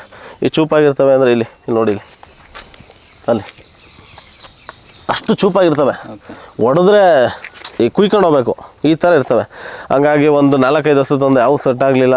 ಅದಾದಮೇಲೆ ಅವನ್ನ ಮಾರೋದೇ, ಈಗ ಒದೆಯೋದು ಗುದ್ದ ಹಸುಗಳು, ಅವನ್ನ ಮಾರೋದೇ ದೊಡ್ಡ ಹಿಂಸೆ. ಹಂಗಾಗಿ ಅವನ್ನೆಲ್ಲ ಏನೇನೋ ಫ್ರೀಯಾಗಿ ಕೊಡೋದು, ಇನ್ನೊಂದು ಮಾಡೋದು, ಯಾರೋ ನೋಡ್ಕೊಳ್ಳೋದು, ಜೀವಾಮೃತ ಮಾಡಿದ್ರೆ ಕೊಡೋದು, ಆ ಥರ ಆಗ್ಬಿಡ್ತು ಕಾನ್ಸೆಪ್ಟು. ಅದಾದಮೇಲೆ ಇವಳನ್ನ ತಗೊಂಬಂದೆ. ಇವಳನ್ನ ಅಲ್ಲೇ ಹೋಗಿ ಮಲೆನಾಡಲ್ಲಿ ಹೋಗಿ ತಗೊಂಬಂದೆ ಇವಳನ್ನ. ಇವಳು ಬಂದ್ಬಿಟ್ಟು ತುಂಬ ಸಾಧು ಏನಲ್ಲ, ಎಲ್ಲ ಇದು ಇದೆ ಅವಳಿಗೆ. ತುಂಬ ಏನಾದರೂ ಏನೋ ನಾವು ಮುದ್ದು ಮಾಡಿದಷ್ಟು ಮುದ್ದು ಮಾಡ್ತಾಳೆ. ನಾವೇನಾದ್ರು ಸುಮ್ಮನೆ ಏನೋ ಒಂದು ಇದು ಮಾಡಿದಾಗ ಒದೆಯೋದೆಲ್ಲ ಮಾಡ್ತಾಳೆ. ಕೆತ್ತಲಿಗೆ ಯಾವಾಗ ಕೈ ಹಾಕಿಸ್ಕೊಳ್ಳಲ್ಲ, ಹಾಲು ಕೊಡ್ತಾಳೆ, ಎಲ್ಲನೂ ಮಾಡ್ತಾಳೆ, ಈ ಥರ ಇದು ಮಾಡ್ತಾಳೆ. ಹಾಲು ಕರೆ ಟೈಮಲ್ಲಿ ಸುಮ್ಮನೆ ನಿಂತ್ಕೋತಾಳೆ. ಅಂದರೆ ನಮ್ಮ ಅಪ್ಪಾಜಿ ನಾನು ಇಬ್ಬರೇ, ನಮ್ಮಮ್ಮ ಯಾರೂ ಮುಟ್ಟಲ್ಲ ಇದನ್ನ. ಇವಳೊಂಥರ ಇವಳು. ಇದು 8ನೇ ಕರಿ ನಸು. ಇದು ನಮ್ಮ ಹತ್ರ ಬಂದು ಅಲ್ಲೇ 3 ಕರ ಹಾಕಿದ್ದಾಳೆ, 4ನೇ ಕರ ಹಾಕಿದ್ದಾಳೆ. ಇವಾಗ ಇನ್ನೇನು ಹೀಟಿಗೆ ಬರ್ತಾಳೆ, ಹಾಲು ಕೊಡ್ತಾಯಿದ್ದಾಳೆ ಈ ಪ್ರೆಸೆಂಟು. ಅಲ್ಲೊಂದು 4 ಕರ ಹಾಕಿದ್ದು, ಇಲ್ಲೊಂದು 4 ಕರ ಹಾಕಿದ್ದಾಳೆ. ಚೆನ್ನಾಗಿ ನೋಡ್ಕೊಳ್ಳೋದ್ರ ಮೇಲೆ ಡಿಪೆಂಡು. ಇವಳು ಏನು ಮಾಡಿದ್ಲು, ಒಂದ್ಸಲಿ ಹಿಂಗೆ ಮನೇಲಿ ಇರ್ತಾರಲ್ಲ, ಅವ್ರ ಮಕ್ಕಳು ಹಂಗೆ ಮಾಡ್ತಾವ್ರೆ, ಇವ್ರ ಮಕ್ಳು ಹಿಂಗೆ ಮಾಡ್ತಾರೆ, ಸುಮ್ಮನೆ ಈಗ ಮನೆಯವರು ಮಾಮೂಲಿ ಗೊತ್ತಲ್ಲ, ಏನು ಹೇಳ್ತಾರೆ, ಅವ್ರ ಮನೆ ಮಕ್ಳಂಗೆ ಮಾಡು. ಇವಾಗಲೂ ಇದು ಮಾಡೋದು ಇಷ್ಟ ಇಲ್ಲ. ಏನಕ್ಕೆ ಅಂದರೆ ಇವರಲ್ಲಿ ದುಡ್ಡು ಆಗಲ್ಲ, ದುಡ್ಡಿಲ್ಲ ಇವರಲ್ಲಿ. ಏನು ಇದೇ ಇದರಲ್ಲಿ ಒಂದು 4 ಎಚ್ ಎಫ್ ಕಟ್ಕೊಂಡಿದ್ರೆ ಮನೆ ತುಂಬ ದುಡ್ಡಿರೋದು. ಇವಾಗ ದುಡ್ಡಿಲ್ಲ, ಹಾಗಾಗಿ ಎಲ್ಲ ಮಾತಾಡ್ತಾರೆ. ಏನಕ್ಕೆ ಅಂದರೆ ದುಡ್ಡಾಗಲ್ಲ ಅಂತ ಅವರ ಒಂದು ಅವಾಗ ಇನ್ನೂ ಸ್ಟಾರ್ಟ್ ಮಾಡಿದ್ದೆ. ಇವೆಲ್ಲ ಏನಕ್ಕೆ ಮಾಡ್ತೀಯ ನೀನು, ಇವೆಲ್ಲ ಮಾಡೋದು ಬಿಟ್ಬಿಟ್ಟು ಏನೋ ಮಾಡು. ಈ ಬ್ಯಾಂಕಲ್ಲೇ ಮಾಡ್ತಿದೆಯಲ್ಲ, ಅದ್ರ ಜೊತೆಗೆ ಏನಾರು ಒಂದು ಮಾಡ್ಕೊಂಡು ಹೋಗು, ಇಲ್ಲ ಸುಮ್ಮನೆ ಹುಲ್ ಖರ್ಚಾಗುತ್ತೆ, ಸುಮ್ಮನೆ ದುಡ್ಡು ಖರ್ಚಾಗುತ್ತೆ. ಇವೆಲ್ಲ ಏನಕ್ಕೆ ಮಾಡಬೇಕು ನೀನು. ಹಸುಗಳು ಅವಾಗ ಒಂದು 3 ಇಟ್ಕೊಂಡಿದ್ದೆ. ಆಮೇಲೆ ಹುಡುಗ್ರ ಜೊತೆ ಆಟಾಡೋಕೆ ಹೋಗ್ತೀಯಾ, ವಾಲಿಬಾಲ್ ಆಡೋಕೆ ಹೋಗ್ತೀಯಾ, ಇನ್ನೊಂದು ಮಾಡೋಕೆ ಹೋಗ್ತೀಯಾ, ಅವೆಲ್ಲ ಏನಕ್ಕೆ, ಅವರೆಲ್ಲ ಲೈಫ್ ಇಲ್ಲ, ಇನ್ನೊಂದು ಮಾಡೋಕೆ ಹೋಗ್ತೀಯಾ ಅನ್ನೋ ಥರ. ಅವಾಗ ಏನು ಗೊತ್ತಲ್ಲ ನಿಮಗೆ, ಇವಾಗ SSLC ಹುಡುಗರಿಗೆ ಇದು ಚೆನ್ನಾಗಿ ಓದು ಅಂದರೆ ಸಾಕು, ನೇಣಾಕೊಳ್ಳೋಕೆ ಹೋಗ್ತಾರೆ. ನಮ್ಮದು ಅವಾಗ ಹುಡುಗ ಬುದ್ಧಿ, ನಮಗೆ ಯೋಚನೆ ಮಾಡೋ ಅಂಥ ಕೆಪಾಸಿಟಿ ನಮಗಿಲ್ಲ. ಅವಾಗ ಏನಾಯ್ತದೆ, ಏನಾರು ಮಾಡ್ಕೊಬಿಡೋಣ ಬಿಡು ನಾವು ಅನ್ನೋ ಥರ ಒಂದು ಮೈಂಡ್ಸಿಗೆ ಬಂದಾಗ ಏನೂ ಮಾಡೋಕ್ಕಾಗಲ್ಲ ಆ ಪರಿಸ್ಥಿತಿ. ಯಾಕೆಂದರೆ ನಾನು ಇಷ್ಟು ಬುದ್ಧಿ ಹೇಳ್ತಾ ಇರ್ಬೋದು, ನಾನು ಇವಾಗ ಹೇಳ್ತೀನಿ, ಹಂಗೆ ಮಾಡು, ಎಂದಕ್ಕೆ ಸಹಾಯಕ್ಕೆ ಹೋಗ್ತೀಯೋ ಇನ್ನೊಂದು ಆ ಪರಿಸ್ಥಿತಿ ಬಂದಾಗಲೇ ಗೊತ್ತಾಗೋದು, ಏನು ನಮ್ಗೆ ಹೆಂಗೆ ಕರ್ಕೊಂಡು ಹೋಗುತ್ತೆ, ಹೆಂಗೆ ಇದು ಮಾಡ್ತಾರೆ ಅಂತ. ಅಂಥ ಟೈಮಲ್ಲಿ ಯೋಚನೆ ಮಾಡಿದಾಗ ಒಂದು ಮಳೆ, ಜೋರು ಮಳೆ, ಆಮೇಲೆ ಕೆಲವೊಂದು ಬೇರೆ ಕಾರಣಗಳು ಇದ್ದು ನನಗೆ, ಎಲ್ಲ ಒಟ್ಟಿಗೆ ಮಿಕ್ಸ್ ಆದಾಗ ಏನು ಮಾಡೋಕ್ಕಾಗಲ್ಲ. ಜೀವನನೇ ಬೇಡ, ಇದು ಹೋಗ್ಬಿಡೋಣ ಅಂತ ಅನ್ನಿಸ್ಬಿಡ್ತದೆ. ಅಂಥ ಟೈಮಲ್ಲಿ ಇವಳು ನನ್ನ ಮನೆಯಿಂದ ಹೊರಟೆ, ಯಾರಿಗೂ ಗೊತ್ತಾಗಬಾರ್ದು ಅಂತೇಳಿ 12 ಗಂಟೆ ಹತ್ತತ್ರ ನನ್ನ ಮನೆಯಿಂದ ಹೊರಟಾಗ ಇವಳು ಕರ ಹಾಕೋ ಟೈಮು ಬಡ್ಕೋತಾ ಇದ್ಲು. ಏನಕ್ಕೆ ಬಡ್ಕೋತಾವಳೆ ಅಂತ ಎದ್ದು ಆಚೆ ಕಡೆಗೆ ಬಂದಾಗ ಇವಳು ಕರು ಅಡ್ಡ ಸಿಗಾಕೊಂಡಿತ್ತು. ಕರು ಅಡ್ಡ ಸಿಗಾಕೊಂಡ ಟೈಮಲ್ಲಿ ಇನ್ನು ಅವಾಗ ಏನು ಮಾಡಿದೆ, ಕರುನ ತೆಗೆದು ಎಲ್ಲ ಇದು ಮಾಡಿ, ನಾನೇ ಎಲ್ಲ ಕರು ಎಲ್ಲ ತೆಗೆಯೋದೆಲ್ಲ ಮಾಡ್ತೀನಿ. ಡಾಕ್ಟ್ರ್ ಗಂಟ ಕಾಯಲ್ಲ ನಾನು. ಈ ಅಕಸ್ಮಾತ್ ಇಂಜೆಕ್ಷನ್ನು ಅದು ಇದು ಮತ್ತೊಂದು ಬೇಕು ಅಂದರೆ ಡಾಕ್ಟ್ರು ಅಷ್ಟೇ. ಅದುವರೆಗೂ ನಾನೇ ಎಲ್ಲ ಮಾಡ್ಕೊಂಡು ಕರು ತೆಗೆದಾಗ ಏನಾಯಿತು, ಅವತ್ತಿನ ದಿನ ಹೋಯ್ತು, ಫಾಲ್ ಆಯಿತು. ಆ ಯೋಚನೆ ಇಲ್ಲ. ಅದಾದಮೇಲೂ ಅದೇ ಪಿಕ್ಕಲ್ಲಿ ಇರ್ತೀವಿ ಒಂದು 2 ದಿನ 3 ದಿನ. ಅದಾದಮೇಲೆ ಇದು ಹಸು ಎದೊಳ್ಳಿಲ್ಲ, ಅದ್ರ ಜೊತೆ ಒಡನಾಟ, ಅವು ಇವು ಅವಳು ಹುಷಾರಾಗಲಿ ಅನ್ನೋದು ಒಂದು ಕಾನ್ಸೆಪ್ಟು, ಅದೆಲ್ಲ ಇದು ಮಾಡ್ಕೊಂಡು ಏನಾಯಿತು, ಆ ಯೋಚನೆ ಹೊಂಟೋಯ್ತು. ಒಂದೇ ಒಂದು ಹಸು ನನ್ನ ಲೈಫ್ ಚೇಂಜ್ ಮಾಡ್ತಲ್ಲ. ಒಂದು ಹಸು ನನ್ನ ಲೈಫ್ ಚೇಂಜ್ ಮಾಡಿದ್ಮೇಲೆ ನಾನು ಅವಕ್ಕೆ ಏನಾರು ಮಾಡಲೇಬೇಕು. ನಾನು ಬದುಕಿರೋದೇ ಇವರಿಂದ, ಇವತ್ತು ನಾನು ಉಳಿದಿದ್ದೀನಿ ಅಂದರೆ ಇವಳಿಂದನೇ, ಏನಾರು ಒಂದು ಮಾಡಲೇಬೇಕು. ಅವಾಗ ಬಂದಿದ್ದು ತಲೆಗೆ, ಯಾರು ಏನಂದ್ರೂ ಪರವಾಗಿಲ್ಲ, ಯಾರು ಏನು ಅಂದ್ಕೊಂಡ್ರೂ ಪರವಾಗಿಲ್ಲ, ನಾನು ಮಾಡ್ತೀನಿ. ಇವಾಗಲೂ ಅಷ್ಟೇ HF ಜರ್ಸಿ ಕಟ್ತೀನಿ ಅಂತ ಅಂದರು. ಇವಾಗ ಈ ಶರತ್ತು ಮನೆ ಬಾಕ್ಲಿಗೆ ಡೈಲಿ 2-3 ಕಾರ್ ಬರ್ತವೆ. ಭಾನುವಾರ ಬತ್ತು ಅಂದರೆ ಜನ ಅವನೇನು ಫಂಕ್ಷನ್ ಮಾಡ್ತಾನೆ, ಏನು ಮಾಡ್ತಾನೆ, ಯಾವ ಕುಳ್ಕುಳು ಹಸಗಳು ಕಟ್ಕೊಂಡು ಇವತ್ತು ಈ ಮಟ್ಟಿಗೆ ಹೆಸರು ಮಾಡ್ಬಿಟ್ನಲ್ಲ ಅಂತ ಅಂತಾರೆ.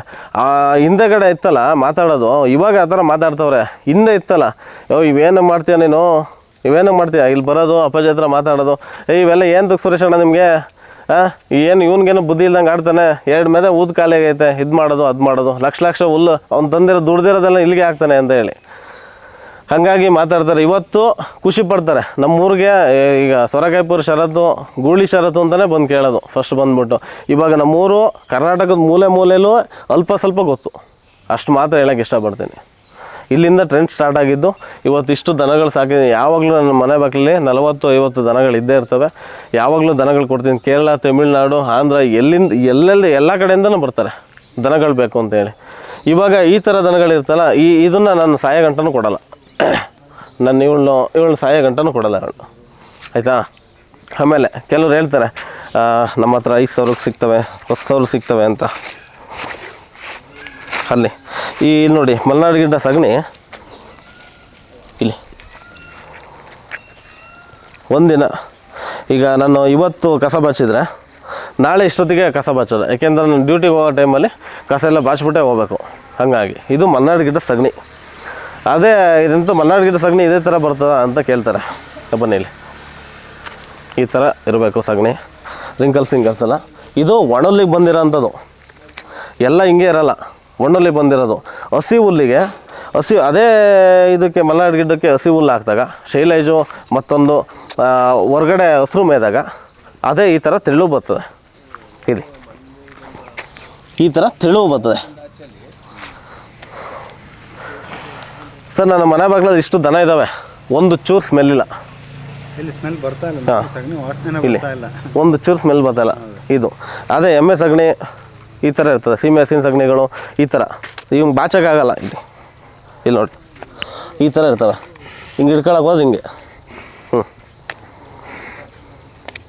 ಇದು ನಾಟಿ ಎಮ್ಮೆ. ಇದನ್ನು ನಮ್ಮ ತಂದೆಯವರು ಅವಾಗಲಿಂದ ಎಮ್ಮೆ ಇದೆಲ್ಲ ಸಾಕೊಂಬಂದಿರೋದು. ಹಂಗಾಗಿ ಇರಲಿ ಇದು ಒಂದು ಅಂತ ಹೇಳಿ ಅವರ ಖುಷಿಗೋಸ್ಕರ ಎಲ್ಲೂ ನನ್ನ ಮಲೆನಾಡು ಗಿಡ ಬಿಟ್ಟರೆ ಬೇರೆ ಹಸುಗಳೇ ಸಾಕಿಲ್ಲ. ಇವಳು ಮನೆ ಎಮ್ಮೆ, ಅವಾಗ ಕರುವಿಂದಲೂ ಸಾಕಿದ್ದೀವಿ. ಬರಗಾಲದಲ್ಲಿ ಹುಟ್ಟಿದ ಎಮ್ಮೆ ಇದು. ಪಾಪ ತುಂಬ ನೊಂದು ಬೆಂದು ಒಂದು ಪರಿಸ್ಥಿತಿ ಐತೆ. ಇದನ್ನು ಅಷ್ಟೇ ನಮ್ಮ ಸಾಯೋ ಗಂಟನೂ ಕೊಡಲ್ಲ ಇದನ್ನ, ಈ ಥರ ಪರಿಸ್ಥಿತಿ. ಏನಪ್ಪ ಇವನ್ನ ಏನು ಮಾಡಬೇಕು, ನಮ್ಮ ಮನೇಲಿ ಪ್ರೀತಿಪಟ್ಟು ಸಾಕಿರೋವನ್ನ ನಾವು ಅಷ್ಟು ಸುಲಭವಾಗಿ ನಾವು ಆಚೆ ಕಡೆಗೆ ಇದು ಮಾಡಲ್ಲ. ನಾಯಿಗಳ್ನೂ ಅಷ್ಟೇ ಸುಮಾರು ಜನ ಕೇಳ್ತಾರೆ ಕೊಡಿ ನಮಗೆ ಅಂತ ಹೇಳಿ. ಅದು ಹುಷಾರಿಲ್ಲ, ಏನೋ ಒಂದು ನರವುದು ಏನೋ ಪ್ರಾಬ್ಲಮ್ ಆಗಿದೆ, ಹುಷಾರಿಲ್ಲ ಅಂತಂದ್ರೂ ನಾನು ಇನ್ನೊಬ್ರಿಗೆ ಕೊಡಲ್ಲ. ನನ್ನ ಮನೇಲೇ ಇರಬೇಕು. ಏನೋ ಕೆಲವೊಂದು ಅವಾಗ ತಂದಿರ್ತೀನಿ, ಅಂಥ ಟೈಮಲ್ಲೇ ಕೊಟ್ಬಿಡ್ಬೋದು. ಏನು ಪ್ರೀತಿಪಟ್ಟು ಇದು ಮಾಡಿದ್ರೆ ತಂದೆ ತಾಯಿನ ಆಶ್ರಮಕ್ಕೆ ಬಿಡೋದು, ಇನ್ನೊಂದು ಮಾಡೋದು ಆ ಥರದವರು ಇಲ್ಲ. ನಾವು ಇಲ್ಲೇ ಹುಟ್ಟಿ ಇಲ್ಲೇ ಬೆಳೆದಿದ್ದೀವಿ. ಆಮೇಲೆ ಇದು ವಿಶೇಷ ಏನು ಅಂದರೆ ಇದು ಕಲ್ಲರು HF ಥರ ಇದೆ. ಇದು HF, ಇದು HF ಜೀನು ಕ್ರಾಸ್ ಆಗೈತೆ, ಇನ್ನೊಂದು ಮಾಡಬೇಕು ಅಂತಾರೆ. ನೋಡಿ ಅದು ಸಗಣಿ ನೋಡಿ ಅಲ್ಲೇ ಐತೆ. ಕೆಲವ್ರು ಹೇಳ್ತಾರಲ್ಲ ಅವ್ರಿಗಿದು HF ಅದು ಅಣ್ಣ ಅಂತಾರೆ. ಎಷ್ಟು ಹುಡಿ ಕುರಿ ಪಿಕೆಗಿಂತ ಒಂದು ಸ್ವಲ್ಪ ಇದಾಗಿದೆ, ಅಷ್ಟು ಹುಡಿ ಆಗಿದೆ. ಇಲ್ಲಿ ಬನ್ನಿ, ಇಲ್ಲಿ ಹಾಂ ಇಲ್ಲಿ ನೋಡಿ, ಇಷ್ಟು ಹುಡಿ ಇದು ಯಾರೋ ಒಬ್ಬರು ಸೆಲೆಬ್ರಿಟಿಗೆ ಆಗಿದ್ದು. ಬಟ್ ಏನೋ ಒಂದು ಪ್ರಾಬ್ಲಮ್ ಆಯಿತು. ಏನೋ ಅಂತಾರಲ್ಲ, ಜನದ ಕಣ್ಣಿಗೆ ಮರನೂ ಸಿಡಿತದೆ ಅಂತ ನಮ್ಮ ಅಪ್ಪ ನಾನು ಮಾತಾಡ್ತಾ ಇರ್ತದೆ ಅವಾಗವಾಗ. ಅಂಥದ್ರಲ್ಲಿ ಚೆನ್ನಾಗಿರೋ ಹುಡುಗಿರನ್ನೇ ಆರಿಸ್ಕೊಳ್ಳೋದು.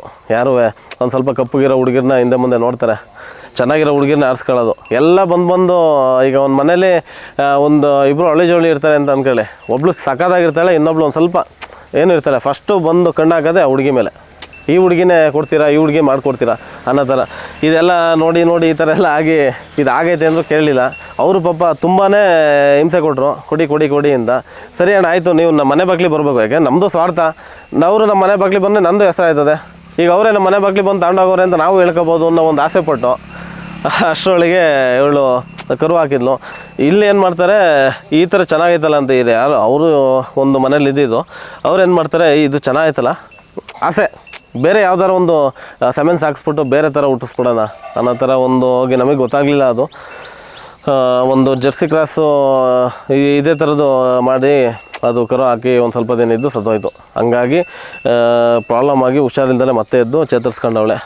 ಇವಳನ್ನ ಮತ್ತೆ ರೆಡಿ ಮಾಡಿ ನೆಕ್ಸ್ಟು ಹಾಲು ಕರೆಸಿ ಅದಾದಮೇಲೆ ಕೊಡ್ತೀನಿ ಅವ್ರಿಗೆ. ಅಂದರೆ ಈ ತಳಿಗೆ ಜರ್ಸಿ ಒಂದು ಸೆಮಿನನ್ನೇ ಹಾಕಬೇಕು ಅಂತ ಹೇಳ್ತಾರೆ ನೀವು? ಈಗ ಹೋರಿಗಳನ್ನೇ ಕೊಡ್ಬೇಕು ಸರ್. ಬೇರೆ ಕ್ರಾಸು ಈಗ ಮಲೆನಾಡು ಗಿಡ್ಡನೇ ಹಾಕಬೇಕು. ಬೇರೆ ಎಲ್ಲ ಕ್ರಾಸ್ ಎಲ್ಲ ಮಾಡಿದಾಗ ಭಾರಿ ಕಷ್ಟ ಇದೆ ಇವತ್ತು ಕರುಗಳು. ಯಾಕೆಂದರೆ ಇವು ಹೊಟ್ಟೆ ತುಂಬ ಚಿಕ್ಕ ಇರ್ತದೆ, ಹುಲ್ಲು ಸ್ವಲ್ಪನೇ ತೊಗೊಳ್ಳೋದು, ಮೇವು ಅಂಥ ಟೈಮಲ್ಲಿ. ಇವಾಗ ಇಷ್ಟು ಹೊಟ್ಟೆ ಇರೋನಿಗೆ ಈಗ ಎಂತ ಒಂದು ಬಾಕ್ಸ್ ಎಷ್ಟಿದೆ ಅಷ್ಟೇ ತುಂಬಬೇಕಲ್ವ, ಜಾಸ್ತಿ ಏನಾದ್ರು ತುಂಬಿದ್ರೆ ಅದು ಹಿಡಿಯಲ್ಲ. ಆ ಥರ ಇದಾದಾಗ ಏನೋ ಒಂದು ಪ್ರಾಬ್ಲಮ್ ಆಗುತ್ತೆ, ಹಸು ಸತ್ತೋಗೋ ಚಾನ್ಸಸ್ಸು ಇರ್ತವೆ. ಹಂಗಾದಾಗ ಭಾರಿ ಕಷ್ಟ. ಆಮೇಲೆ ಇವೆಲ್ಲ ಈ ಥರ ಇರ್ತವಲ್ಲ, ಈ ಫ್ಯಾನ್ಸಿ ಇವೆಲ್ಲ ತುಂಬ ಕಾಸ್ಟ್ಲಿ ಹೇಳ್ತಾರೆ. 30-40 ಸಾವಿರ 50 ಸಾವಿರ ಈ ಥರ ಎಲ್ಲ ಹೇಳ್ತಾರೆ. ನನಗಿದಾಗಿದ್ದೇನೆ ಇಲ್ಲಿಗೆ ಬರೋ ಹೊತ್ತಿಗೆ ಒಂದು 20 ಸಾವಿರ ಆಗಿತ್ತು. ಇಲ್ಲಿಗೆ ಬರೋ ಹೊತ್ತಿಗೆ ಪ್ರೀತಿಪಟ್ಟು ಕೊಟ್ಟರು ಅವರು, ನನಗೂ ಪ್ರೀತಿಪಟ್ಟು ಸಿಕ್ಕಿದೆ. ಆಮೇಲೆ ಇದು ಹೇಳ್ತಿಲ್ವ, ಇವೆಲ್ಲ ನಾನು ಹೇಳ್ತಿಲ್ವ 20 ಸಾವಿರಕ್ಕೆ ಹಸುಗಳು ಕೊಡ್ತೀನಿ, 25 ಸಾವಿರಕ್ಕೆ. ಸರ್ ಹಸುಗಳು ಸಿಗದೆ ಹೋದಾಗ ನಾನು 25 ಸಾವಿರಕ್ಕೂ ಕೊಡಲೇಬೇಕಾಯ್ತದೆ. ಏನಕ್ಕಪ್ಪ ಅಂದರೆ ಹಸುಗಳು ಸಿಗೋಲ್ಲ, ಚೆನ್ನಾಗಿರೋ ಹಸುಗಳು ಬೇಕು, ಇನ್ನೊಂದು ಬೇಕು, ಮತ್ತೊಂದು ಕ್ವಾಲಿಟಿ ಹಸುಗಳನ್ನ ಕೊಡಬೇಕು. ಹಸುಗಳು ಲಾಸ್ ಆಗಿದ್ರು ಪರವಾಗಿಲ್ಲ, ಕ್ವಾಲಿಟಿ ಹಸುಗಳನ್ನ ಕೊಡ್ಬೇಕು. ಇಲ್ಲಿ ನೋಡಿ, ಈಗ ನನ್ನ ಮನೆದು ಇದು ಪ್ರೀತಿಪಟ್ಟು ಸಾಕಿದ್ದೀನಿ ಅಂತ ಹೇಳ್ತೀನಿ. ಇಲ್ಲಿ ಇದು ದಗರಿ ಬಿಟ್ಕೊಂಡೈತೆ. ಏನಕ್ಕಪ್ಪ ಅಂದರೆ ನಾನು ಇಂಡಿ ಪೀಡ್ಸ್ ಕೊಡೋಲ್ಲ, ಒಣಲ್ಲು ಇಂಡಿ ಪೀಡ್ಸ್ ಕೊಡೋಲ್ಲ. ಹಂಗಾಗಿ ಈ ಥರ ದಗರಿ ಬಿಟ್ಕೊಂಡಿರ್ತವೆ. ನ್ಯಾಚುರಲ್ಲಾಗಿ ಒಂಚೂರು ಫ್ಯಾಕ್ಟ್ನೆಸ್ ಇಲ್ಲ, ಕೊಬ್ಬಿಲ್ಲ, ಕೊಬ್ಬಿನ ಅಂಶ ಇಲ್ಲ. ಚೆನ್ನಾಗಿ ತಿನ್ನಿಸ್ಬಿಟ್ಟು ಹಿಂಗೆ ಮಾಡಿದ್ರೆ ಅದೇ ನನ್ನ ಓರಿಗಳು. ಬನ್ನಿ ನೋಡಿ, ಓರಿಗಳಿಗೆ ಇಂಡಿ ಪೀಡ್ಸ್ ಎಲ್ಲ ಕೊಡ್ತೀನಿ. ನನ್ನ ಜೋಡೆತ್ತಿವು ವೈಟ್ ಕಲರ್ ರೂಪಾಯಿ ಬಣ್ಣ ಜೋಡೆತ್ತು ನೋಡಿ, ಒಂದು ಚೂರು ಮೈ ಬಿಡ್ಕೊಳಕ್ಕೆ ಬಿಡಲ್ಲ. ಜಾತ್ರೆಗಳು ಎಷ್ಟು ಜಾತ್ರೆ ಹೊಡೆದ್ರು ಪ್ರೈಸ್ ಹೊಡಿತವೆ. ಎದೊಳ ಮ್ಯಾಕೆ 1,05,000 ಕೇಳಿದಾರೆ ಓರಿಗಳನ್ನ, ಇವೆರಡು ಜೋಡೆತ್ತುಗಳನ್ನ 1,05,000 ಕೇಳಿದಾರೆ, ಕೊಟ್ಟಿಲ್ಲ, ಕೊಡಲ್ಲ. ಅಲ್ಲೊಂದು ಜೊತೆ ಜೋಡೆತ್ತಿದ್ದಾವೆ 85,000 ಆಗಿ ಕೊಟ್ಟಿಲ್ಲ. ಇವನು ಒಬ್ಬನೇ 1 ಲಕ್ಷ, ಇವನು ಗುಂಡ ಅಂತ ಹೇಳಿ. ಇದಲ್ಲ ಮ್ಯಾಕೆ ಕ್ರಾಸಿಂಗ್ ಓರಿ ಇನ್ನೂ ಅಲ್ಲೇ ಆಗಿಲ್ಲ. ಕ್ರಾಸಿಂಗಲ್ಲಿ ಪರ್ಫೆಕ್ಟ್ ಓರಿ ಅದು. ಈಗ ಇದನ್ನು ಈ ಪುಂಗ್ನೂರು ಅಂತ ಬರ್ತಾವಲ್ಲ, ಆ ಪುಂಗ್ನೂರು ಥರ ಇದೆ ಅಂತ ಹೇಳ್ಬಿಟ್ಟು ಇದನ್ನು 1 ಲಕ್ಷಕ್ಕೆ ಮನೆ ಹಿಂಸೆ ಮಾಡಿ ಕೊಟ್ಟಿರೋ ನಾನು ಕೊಡಲ್ಲ ಅಂತ ಹೇಳಿದೆ. ಅವಳ ಮಗ ಅವನು, ನಮ್ಮ ಗೌರಿ ಮಗ ಇವನು. ಹಾಗಾಗಿ ಹಿಂಗೆ ಕೆಳಗೆ ಬಾಲ ನೇತಾಡ್ತೈತೆ ನೋಡಿ, ಇಲ್ಲಿ ನೆಲ ಕೊಡಿತದೆ ಒಂದು ಬಾಲ. ಹೌದು, ಬಾಲ. ಹಂಗಾಗಿ ಪುಂಗ್ನೂರು ಅಂತ ಕೊಡಿ ಅಂತೇಳಿ. ಪುಂಗ್ನೂರಲ್ಲ, ಇದು ಒರಿಜಿನಲ್ ಮಲೆನಾಡು ಗಿಡ. ಈ ಥರ ತಳಿಗಳು ಸಿಗೋದು ರೇರು. ಅಂಥ ಟೈಮಲ್ಲಿ ಇದನ್ನು ಉಳಿಸ್ಬೇಕು, ಬೆಳೆಸ್ಬೇಕು ಅಂತೇಳಿ ನಮ್ಮ ಒಂದು ಇದು. ಆಮೇಲೆ ಈ ಓರಿಗಳು ಕೊಡ್ತೀರಣ್ಣ ಅಂತಾರೆ, ಈ ಓರಿಗಳನ್ನ ಕೊಡಲ್ಲ, ಯಾರು ಕೇಳೋಕ್ಕೆ ಹೋಗಬೇಡಿ. ಅವೆರಡು ಜೋಡೆತ್ತುಗಳು, ಈ 5 ಓರಿಗಳು ಮತ್ತು ಅಲ್ಲೊಂದು ದೊಡ್ಡ ಓರಿ ಇದೆ, ಅವನ್ನ ಬಿಟ್ಟು ಈ ಥರ ಓರಿಗಳನ್ನ ನಾನು ಕೊಡ್ತೀನಿ. ಇವು ನಮ್ಮ ಮಲೆನಾಡಿಂದಲೇ ತರಿಸಿರೋದು. ಅದಕ್ಕೊಂದು ಜೋಡಿ ಇತ್ತು, ಇದಳು ಈ ಥರ ಸಾಧುವಾಗಿರೋವನ್ನೇ ಕೊಡೋದು. ಗುದ್ದವು ಹೋಗಿದ್ದವು ಏನೂ ಇಲ್ಲ, ಪಳಗಿಸೇ ಕೊಡೋದು. ಎದ್ರ ಮ್ಯಾಗೆ ನೋಡಿ ಈ ಥರ ಇರ್ತವೆ ನೋಡಿ. ಇದಕ್ಕೆಲ್ಲ ಎಲ್ಲ ಕಸ ಬಿದ್ದಿದೆ. ಈ ಕಸಗಳನ್ನ ಏನು ಮಾಡ್ತೀನಿ, ಈ ಥರ ಹಿಂಗೆ ನೋಡಿ, ಹಿಂಗೆ ಇದು ಮಾಡ್ಬಿಡ್ತೀನಿ, ಧೂಳು. ಇಲ್ಲಿ ನೋಡಿ, HF ಜರ್ಸಿ ಕಸಗಳು ಆದರೆ ಹಿಂಗೆ ಅಲ್ಲಲ್ಲಿ ಎಂಟ್ಕೊತವೆ. ಇವಂಗಲ್ಲ, ಇದು ಇಲ್ಲೆಲ್ಲ ಕ್ಲೀನ್ ಆಯ್ತದೆ. ಆಮೇಲೆ ಏನು ಮಾಡ್ತೀನಿ, ಬೆಳೆದ್ಬಿಟ್ಟು ತಿಪ್ಪೆಗೆ ಹಾಕ್ತೀನಿ. ತಿಪ್ಪೆಗೆ ಹಾಕಿದರೆ ಮುಗೀತು. ಹಿಂಗೆ ಬೆಳಗ್ಗೆ ಎದ್ದ ತಕ್ಷಣ ಈ ಥರ ಇದು ಮಾಡ್ಕೊಂಡು ಕ್ಲೀನ್ ಮಾಡ್ಕೊಂಡು ಆಮೇಲೆ ನಾನು ಹಾಲು ಕರಿ ಅಂಥದ್ದು. ಇಲ್ಲಿ ನೋಡಿ, ಇವು ಈಗ ಅವಕ್ಕೆ ಪಾಠ ಆಯ್ತದೆ ಹೊಸವು. ಟೈಮು ಫೇಷನ್ಸು ಇಲ್ಲ, ಕಮ್ಮಿ. ಈಗ ನಮಗೆ ಟೈಮೇ ಕಮ್ಮಿ. ಎಷ್ಟು ಟೈಮ್ ಇದ್ರೂ ಸಾಲ್ತಾ ಇಲ್ಲ ಅಂದರೆ ರಾತ್ರಿ 2 ಗಂಟೆ ಮಲ್ಕೊಂಡಿದ್ದೀನಿ. 2 ಗಂಟೆ ಮಲ್ಕೊಂಡಿದ್ದೀನಿ ರಾತ್ರಿ. ಕೆಲಸಗಳಿರ್ತವೆ. ಕೆಲವರು ನೆನ್ನೆ ಕೋಲಾರದಿಂದ ಬಂದರು, ಒಬ್ಬರು ಕೋಲಾರದಿಂದ ಬಂದು ದನ ತಗೊಂಡೋದ್ರು. ಈಗ ನಮಗೂ ಅವ್ರಿಗೂ ಅಫಿಷಿಯಲ್ಲು ಬೆಳಗ್ಗೆ ಕೆಲ್ಸಕ್ಕೆ ಹೋಗ್ಬೇಕು ಸರ್, ನೈಟ ಬರ್ತೀವಿ ಅಂತ. 12 ಗಂಟೆ ಬರ್ತೀನಿ, ಮ್ಯಾಕ್ಸಿಮಮ್ 11:30 12 ಗಂಟೆ ಬರ್ತೀನಿ ಅಂದರು. 2 ಗಂಟೆಗೆ ಬಂದರು. ಈಗ ನಾವು ಅಲ್ಲಿಂದ ಬಂದವ್ರು ಅಂದ್ಬಿಟ್ಟು ಸರ್ ನಾನು ಮಲಗಿದ್ದೀನಿ ಅನ್ನೋಕ್ಕಾಯ್ತದ, ಹಾಗಾಗಿ ಕೊಡಲೇಬೇಕಾದ ಪರಿಸ್ಥಿತಿ. ಕೆಲವ್ರು ಹೇಳ್ತಾರೆ ಸರ್, ಕೆಲವು ಒಂದೊಂದು ಥರ ಇರ್ತವೆ. ಇದು ಒರಿಜಿನಲ್ ಮಲೆನಾಡು ಗಿಡ್ಡ ಅಲ್ಲ ಸರ್ ಇದು ಅಂತಾರೆ. ಯಾಕೆಂತಂದರೆ ಮಲೆನಾಡು ಗಿಡ್ಡದಲ್ಲಿ ನಾನಾ ಥರ ಇರ್ತವೆ, ಒಂದೊಂದು ಜಾಗದಲ್ಲಿ ಒಂದೊಂದು ಥರ. ಈಗ ಮನುಷ್ಯರು ಒಂದೇ ಥರ ಇರಲ್ಲ ಸರ್, ದೇಶ ಬೇರೆ. ಈಗ ನೀವು ಎಂಥದ್ದು ತುಮಕೂರಲ್ಲಿ ಯಾವ ಥರ ಇರ್ತಾರೆ, ಮಂಡ್ಯದಲ್ಲಿ ಯಾವ ಥರ ಇರ್ತಾರೆ, ಹಾಸನಲ್ಲಿ ಯಾವ ಥರ ಇರ್ತಾರೆ, ಡಿಫ್ರೆಂಟು. ಮಾತಾಡೋ ಭಾಷೆ ಆಗಿರಲಿ, ಈಗೆಲ್ಲ ಮನುಷ್ಯರೇ. ನಾನು ಅದನ್ನು ಕೇಳ್ತಾ ಇರೋದು. ಹಂಗಾಗಿ ಈ ಮಲೆನಾಡು ಗಿಡ್ಡ, ಇದು ಮಲೆನಾಡು ಗಿಡ್ಡನೇ, ಅದು ಮಲೆನಾಡು ಗಿಡ್ಡನೇ. ಒಂದೊಂದು ಜಾಗದಲ್ಲಿ ಒಂದೊಂದು ಥರ ಜಾತಿ ಇರ್ತವೆ, ಒಂದೊಂದು ಥರ ಬೇರೆ ಎಲ್ಲ ಒಂಥರ ಡಿಫ್ರೆಂಟಾಗಿರ್ತವೆ. ಹಾಗಾಗಿ ಇವೆರಡು ಜೋಡಿ ಮಾಡಿರ್ತೀನಿ. ಈ ಜೋಡಿಗಳನ್ನ ನಾನು ಅದು ಬುಕ್ಕುಮಠದಲ್ಲಿ ತೊಗೊಂಡಿದ್ದು ಜಾತ್ರೆ ಟೈಮಲ್ಲಿ. ಈ ಓರಿಗಳನ್ನ ನಾನು ಇದೊಂದು ಸಿಂಗಲ್ ಓರಿ ಇತ್ತು, ಇದ್ರ ಜೊತೆಗೆ ಬುಕ್ಕುಮಠದ ಜಾತ್ರೆಯಲ್ಲಿ ಇದೊಂದು ತಗೊಂಡಾಗ ಇದನ್ನು 10,000 ಕೊಟ್ಟು ತೊಗೊಂಡಿದ್ದೀನಿ. ಇಲ್ಲೇ ಮಲೆನಾಡು ಗಿಡಕ್ಕೆ ಒಂದು ಸ್ಥಾನಮಾನ ಬರಬೇಕು ಅನ್ನೋ ಒಂದು ಕಾನ್ಸೆಪ್ಟಲ್ಲಿ 10,000 ಕೊಟ್ಟು ತೊಗೊಂಡೆ. ಇದಕ್ಕೆ ಜೋಡಿ ಮಾಡಿದ್ದೀನಿ. ಈಗ ಬಂದರೆ ಈಗ ನಾನು ಕೆಲಸ ಕಲಿಸಿದ್ದೀನಿ, ಅವನ್ನ ರೆಡಿ ಮಾಡಿದ್ದೀನಿ, ತಿದ್ದಿದ್ದೀನಿ. ಒಂದು ಸ್ವಲ್ಪ ತಿದ್ದಿ ಎಲ್ಲ ರೆಡಿ ಮಾಡಿರ್ತೀನಿ. ಟೈಮ್ ಸಿಗೋಲ್ಲ. ಟೈಮ್ ಸಿಕ್ಕಿದರೆ ನಮಗೆ ಶನಿವಾರ ಭಾನುವಾರ ಏನು ಸೆಕೆಂಡ್ ಸ್ಯಾಟರ್ಡೇ ಈ ಥರ ಟೈಮಲ್ಲಿ ಮಾಡೋದು. ಕೆಲಸ ಪಾಠ ಮಾಡಿದ್ರೆ ಈ ಒಂದು 25,000ರಿಂದ 30,000 ಕೊಡ್ತೀನಿ. 25,000ರಿಂದ 30,000. ಅದು ಮಲೆನಾಡು ಅಂತ ತಂದಿರೋದು, ಇದು ಲೋಕಲ್ಲು. ಇವೊಂದು 30,000ಗೆ ಕೊಡ್ತೀನಿ. ಈ ಥರದವು ತೀರ ಕಮ್ಮಿ ಬೇಕಾದರೂ ಅಂದರೆ ಇದರಲ್ಲಿ ಸರ್ ನಾನು ಲಾಭ ಇರೋದೇ ಇದರಲ್ಲಿ. ನಾನು ಶ್ರಮ ಪಟ್ಟಿರ್ತೀನಿ, ನಾನು ಲಾಭ ಮಾಡಲೇಬೇಕಾಗುತ್ತೆ. ಹಸುಗಳಲ್ಲಿ ನಮಗೆ ಲಾಭ ಮಾಡೋಕ್ಕಾಗಲ್ಲ. ಯಾಕೆ ಅಂತಂದರೆ ನಾವು ತಂದಿರೋ ಇದಕ್ಕೆ ಕೊಡಬೇಕು, ನನ್ನ ಏನೋ ಗೋಸೇವೆ. ಬಟ್ ಇವರಲ್ಲಿ ನಾನು ಹಂಗೆ ಮಾಡೋಕ್ಕಾಗಲ್ಲ. ಏನಕ್ಕಪ್ಪ ಅಂದರೆ ಕಷ್ಟಪಟ್ಟಿರ್ತೀವಿ. ನಾನು ನಮ್ಮ ಅಪ್ಪಾಜಿ ಇಬ್ಬರು ಕಷ್ಟಪಟ್ಟಿರ್ತೀವಿ. ಇಲ್ಲ ಹುಡುಗರು ಜೊತೆ ಇಟ್ಕೊಂಡು ಇದು ಮಾಡಿರ್ತೀನಿ, ಅವ್ರಿಗೆಲ್ಲ ಕೊಡಬೇಕು, ದುಡ್ಡೆಲ್ಲ ಕೊಡಬೇಕು. ಪ್ರೀತಿ ವಿಶ್ವಾಸಕ್ಕೆ ಬಂದರೂ ಏನೋ ಹಣ ಅಂತ ಒಂದಿನ ಬರ್ಬೋದು, ಏನೋ ಅಭಿಮಾನಕ್ಕೋಸ್ಕರ ಬರ್ತಾಯಿದ್ದೀನಿ ಅಣ್ಣ ನಿನ್ನ ಜೊತೆ ಅಂತ ಹೇಳಿ. ಹಂಗಾಗಿ ಅವ್ರನ್ನ ಬಳಸ್ಕೊಳಕ್ಕಾಗಲ್ಲ. ಅವು ಕಾಲೇಜ್ ಹುಡುಗರುಗಳು, ನನ್ನ ಕೆಲಸ ಮಾಡಿಸೋದೇ ಕಾಲೇಜ್ ಹುಡುಗರುಗಳು. ಅವರು ದುಡ್ಕೊಂಡು ಅವೇ ಓದಲಿ ಅನ್ನೋ ಒಂದು ಕಾನ್ಸೆಪ್ಟಲ್ಲಿ ಇವಾಗ ಹುಲ್ಲು ತರೋಕ್ಕಾಗಿರ್ಬೋದು, ಇನ್ನೊಂದು ಮಾಡೋಕ್ಕಾಗಿರ್ಬೋದು, ಬೇರೆ ಯಾವುದೇ ಕೆಲಸ, ಅಡಿಕೆ ಗಿಡ ಗೊಬ್ಬರ ಹಾಕಿರೋದು, ಇನ್ನೊಂದು ಯಾವುದೇ ಆದರೂ ನಮ್ಮೆಲ್ಲ ಹುಡುಗರುಗಳೇ, ಕಾಲೇಜ್ ಹುಡುಗರುಗಳನ್ನೇ ಇದು ಮಾಡೋದು. ಅವಕ್ಕೆ ಒಂದು 200-300 ಈ ಥರ ಎಲ್ಲ ಕೊಡ್ತೀನಿ. 1 ಗಂಟೆ 2 ಗಂಟೆ ಕೆಲಸ ಇರ್ತದೆ, ಜೊತೆ ಬರ್ತವೆ, ಕೆಲಸ ಮಾಡ್ತವೆ, ಖುಷಿಲಿ ದುಡ್ಡು ಇಸ್ಕೊಂಡು ಹೋಗ್ತವೆ. ಪ್ರೀತಿ ಅಭಿಮಾನಕ್ಕೆ ಬೇಡ ಅಂತ ಅನ್ಬೋದು, ಬಟ್ ನಮಗೂ ಮಾನವೀಯತೆ ಇರ್ತದೆ. ಹಂಗಾಗಿ ಅವನ್ನೆಲ್ಲ ನೋಡ್ಕೋಬೇಕಲ್ಲ. ಇವರಲ್ಲಿ ನಾನು ಒಂದು ಜೋಡಿ ತಂದರೆ ಒಂದು 5,000 ಲಾಭ ಇಟ್ಬಿಟ್ಟು ಕೊಡ್ತೀನಿ ಸರ್. ಇವರಲ್ಲಿ ಯಾಕೆಂದ್ರೆ ದುಡ್ಡು ಮಾಡ್ತಾಯಿದ್ದೀನಿ, ಇಲ್ಲ ಅಂತ ಹೇಳಲ್ಲ. ಓರಿಗಳಲ್ಲಿ ದುಡ್ಡು ಮಾಡ್ತಾಯಿದ್ದೀನಿ. ದುಡ್ಡು ಮಾಡ್ತಾಯಿಲ್ಲ ಷರತ್ತು, ಹೆಂಗಲ್ಲ ಯಾರು ಸೋಷಿಯಲ್ ಸರ್ವಿಸ್ ಯಾರೂ ಮಾಡಲ್ಲ ಅಂತ ಹೇಳ್ತಾರೆ. ನಾನು ಓರಿಗಳಲ್ಲಿ ದುಡ್ಡು ಮಾಡ್ತಾಯಿದ್ದೀನಿ. ಹಸುಗಳಲ್ಲಿ ಆಗಲ್ಲ, ಓರಿಗಳಲ್ಲಿ ದುಡ್ಡು ಮಾಡ್ತಾಯಿದ್ದೀನಿ.